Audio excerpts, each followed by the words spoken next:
In today's video, I'm going to teach you how to change product ID in WooCommerce. Before we jump into the practical steps, it's important to understand what a product ID actually is. In WooCommerce, the product ID is a unique identifier that WordPress and your plugins use to track that specific product in the database.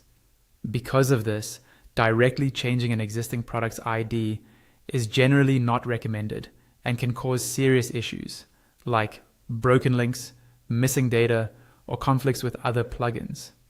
So instead of editing the ID directly, we'll use a safer recommended method, creating a duplicate of the product.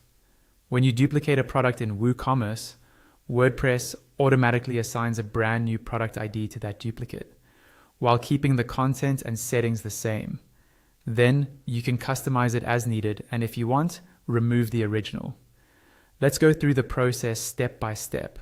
First, log into your WordPress admin dashboard. Once you're in, look at the menu on the left-hand side. Hover your mouse over the products section, and from the options that appear, click on all products. This will open your full product list, where you can see every item in your store.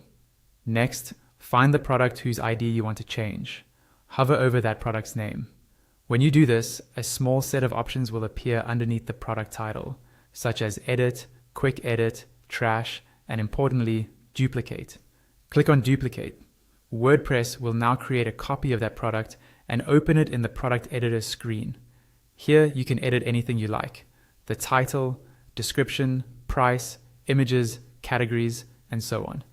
Even if you don't need to change anything, simply having this duplicate already gives you a new product with a new ID.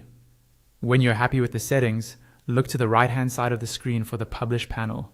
At the bottom right of that panel, click the Publish button if it's a new product, or Update if it's already saved as a draft. Now, go back to your All Products list. You'll see the duplicated product there. If you hover over it and check its details, you'll notice that WooCommerce has assigned it a different product ID from the original. At this point, if you no longer need the old product, you can safely delete the original from your product list, leaving only the new product with the new ID active in your store.